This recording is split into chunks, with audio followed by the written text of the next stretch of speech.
vehicle, and I must destroy those. Okay? I'm gonna pull up the NRS for you. I've went through a police officer academy. I know the NRS. Well, you might again, but I went. Have they updated the NRS? Have they? Have they? Okay. Let's go over here. That way I can get a. Let me get a bag, so I can get your money in there and all that good stuff. Okay, while we start this out. The encounter begins the way many consequential police interactions do, quietly, almost unremarkably. A traffic stop initiated for a minor equipment issue. No urgency, no raised voices. Just an officer approaching a vehicle with a routine explanation and a driver responding with calm compliance. On the surface, nothing about this moment suggests the confrontation that will follow. Yet embedded in the opening seconds is the seed of escalation, an assumption framed as caution, and caution framed as authority. From the outset, the officer places emphasis not on the alleged traffic violation, but on uncertainty. Uncertainty about what the driver might be doing inside the vehicle. Uncertainty about what might be hidden. This framing matters, because uncertainty becomes the emotional justification for control. The officer does not articulate a specific threat. Instead, he invokes possibility. And in law enforcement encounters, possibility, when left undefined, often becomes the bridge from lawful stop to discretionary dominance. The driver responds politely, answering questions directly. He does not argue. He does not challenge the stop. In fact, he repeatedly attempts to clarify misunderstandings before they calcify. But cooperation, in this context, does not slow the encounter. It accelerates it. Each answer invites another question. Each clarification opens another avenue of suspicion. The stop shifts subtly from traffic enforcement to personal inquiry, then to professional scrutiny. The officer emphasizes an absolute rule about pulling over immediately, dismissing contextual safety considerations. This is not merely a misunderstanding of procedure. It reflects a worldview where compliance is binary. Either a driver submits instantly, or intent becomes suspect. The law, however, does not operate in absolutes. Reasonableness, particularly under Fourth Amendment analysis, requires context. The driver's explanation for seeking a safer location aligns with established guidance, yet that explanation is treated as resistance rather than prudence. This is the first power shift. The officer redefines reasonable behavior as suspicious behavior, reframing compliance as hesitation. Once that reframing occurs, the encounter is no longer about a license plate obstruction. It becomes a test of authority. As questioning continues, the officer moves away from objective factors and toward identity. Who is the driver? Where does he work? Why does he have certain credentials? These questions, asked without Miranda warnings and absent any articulated criminal suspicion, function less as investigation and more as leverage. The officer is searching not for evidence of a crime, but for narrative dominance. When the driver mentions prior work connected to federal agencies, the atmosphere changes. Not because a crime has been identified, but because hierarchy has been disrupted. Law enforcement interactions rely heavily on assumed roles. The officer is the authority. The civilian is the subject. Any information that complicates that hierarchy introduces friction. The driver's background does exactly that. Rather than clarifying boundaries, the officer leans into ambiguity. He conflates past affiliation with present authority. He treats possession of credentials as an assertion of power, even when the driver repeatedly denies any law enforcement status. This conflation is critical because impersonation statutes hinge on intent and representation, not mere possession. But intent is not investigated here. It is presumed.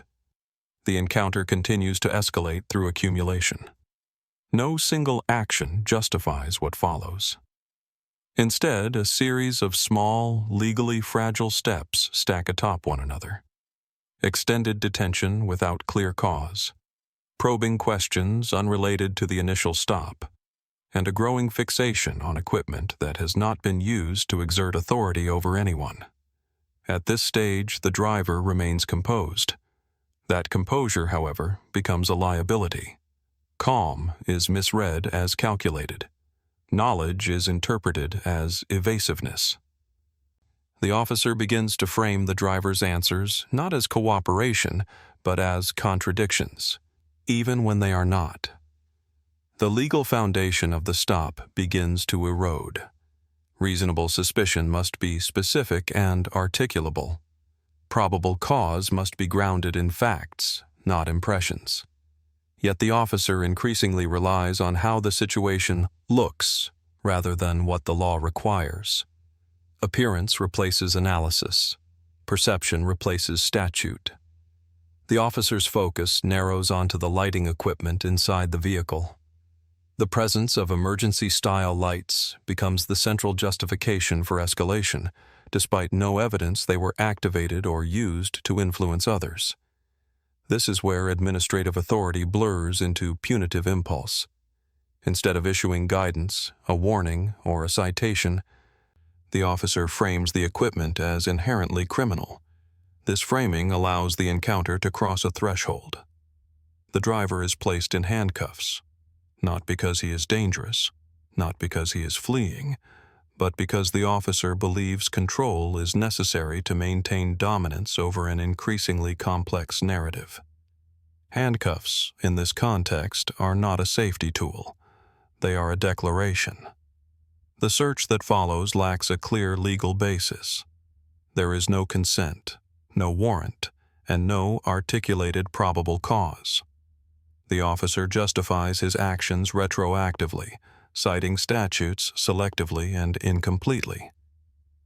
The Fourth Amendment, designed precisely to prevent this kind of exploratory intrusion, becomes an afterthought. What we are witnessing is not a rogue act, but a familiar pattern. A minor stop expands into a personal investigation. Authority is asserted through escalation rather than clarity, and the individual, despite cooperation, becomes trapped in a process where the rules shift as needed to sustain control. By the end of this phase, the encounter has fully transformed. What began as a traffic stop is now a detention driven by suspicion without definition. The officer has not identified a crime, but he has identified discomfort, and discomfort, in this moment, is treated as justification. The stage is set, the power imbalance is complete, and the most consequential decision, the one that will define everything that follows, has already been made. Once the handcuffs are applied, the encounter enters a different legal universe. Detention becomes restraint. Inquiry becomes controlled. And the burden quietly shifts from the officer justifying his actions to the civilian proving his innocence. This inversion is subtle, but it is central to understanding how authority can drift beyond its lawful limits without immediate resistance. The officer continues to interrogate, but now the questions are no longer exploratory.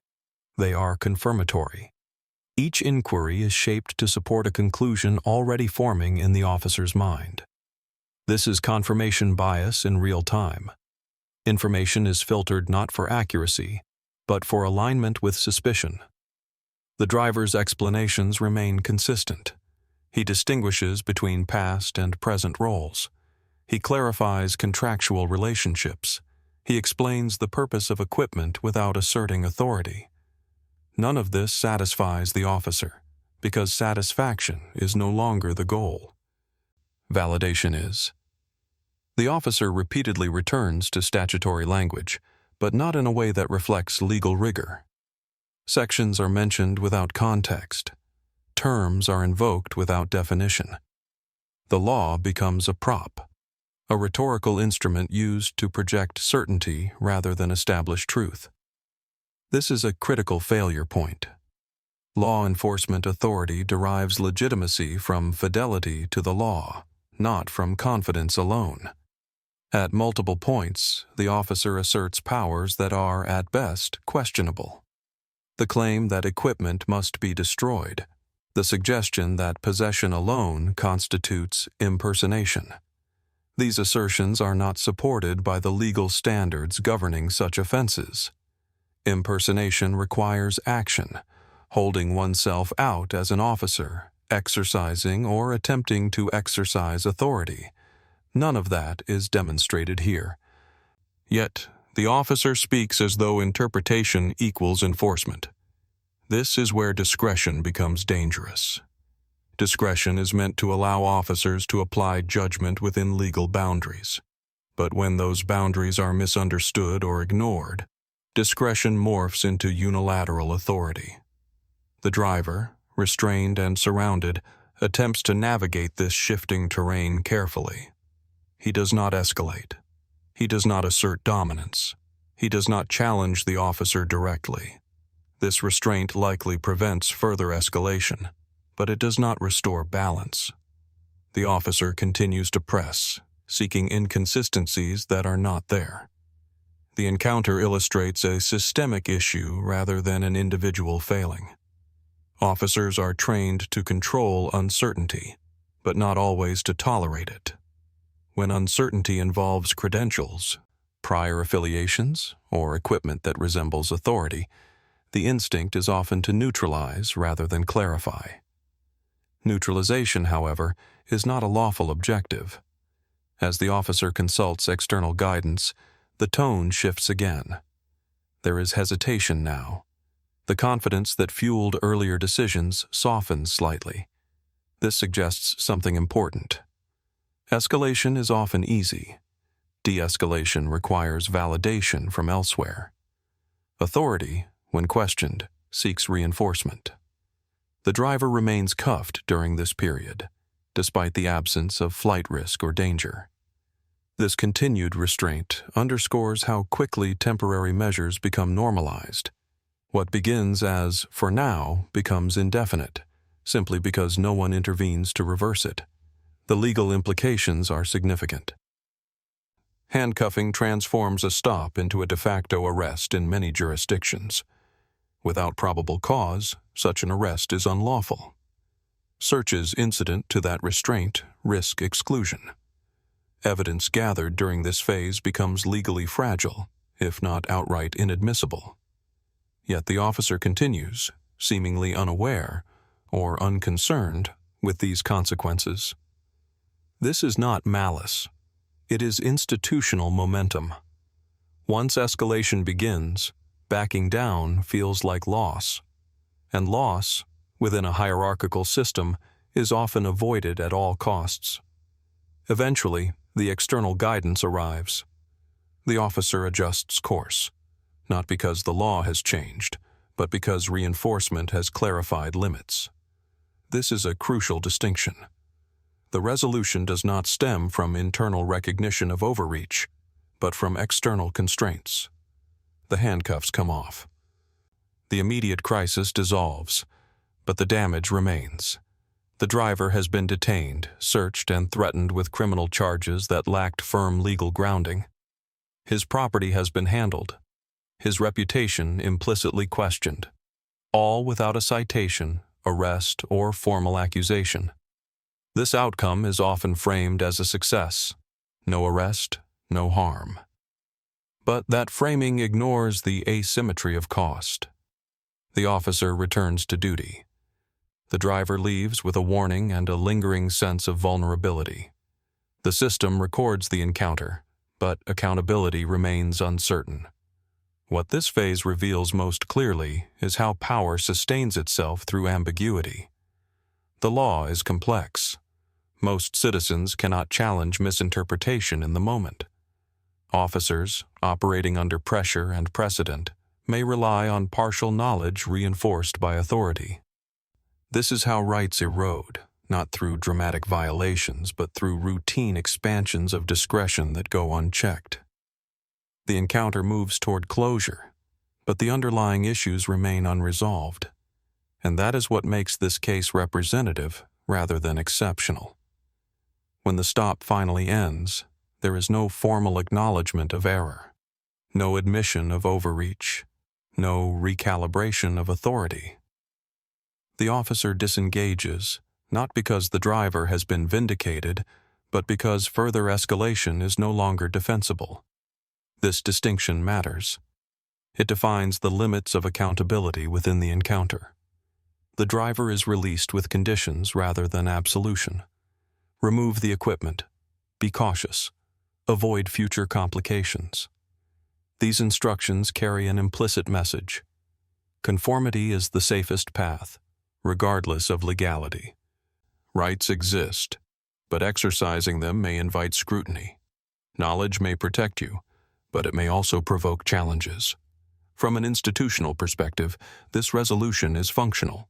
There is no complaint filed at the moment, no arrest to justify, no use of force report required. The system moves on. But from a constitutional perspective, the encounter leaves unanswered questions that demand scrutiny. The Fourth Amendment is not merely a technical safeguard. It is a structural limit on power. It exists to prevent precisely the kind of exploratory detention and search that unfolded here.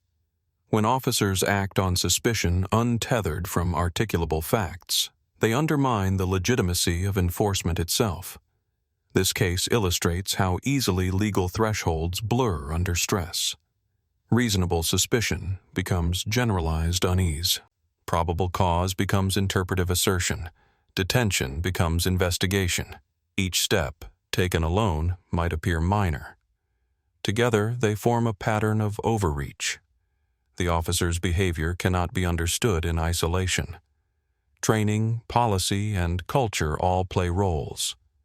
Officers are often taught to prioritize control and safety, sometimes at the expense of nuance.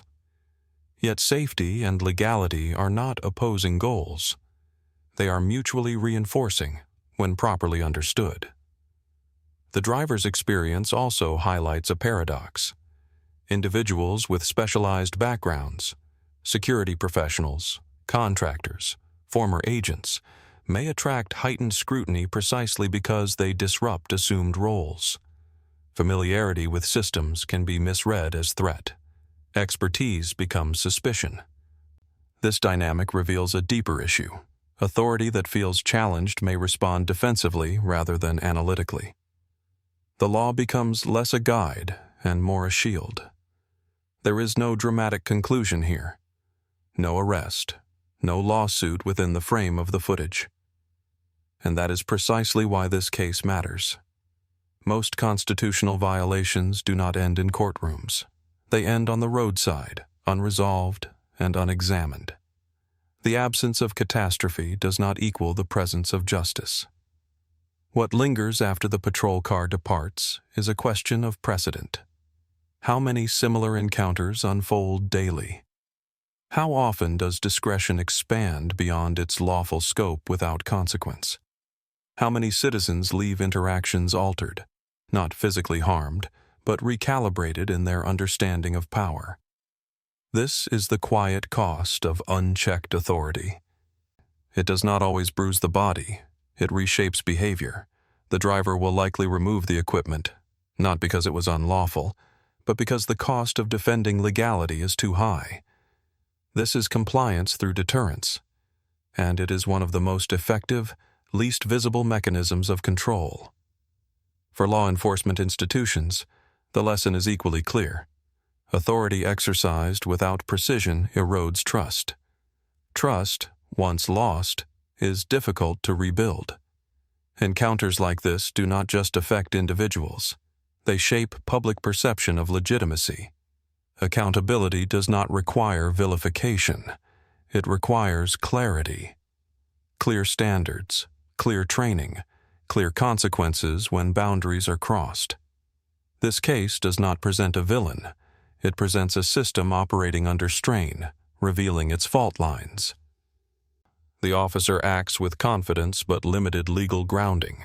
The driver acts with restraint but limited leverage. The law, caught between them, becomes flexible when it should be firm. In the end, nothing dramatic happens, and that is the point. Because democracy does not collapse in moments of chaos. It erodes in moments of routine. This stop ends quietly, but its implications echo far beyond the roadside, into courts, communities, and the ongoing debate over how authority should be exercised, constrained, and held to account. The question is not whether this encounter was extreme, it is whether it was ordinary, and if it was ordinary, the consequences are anything but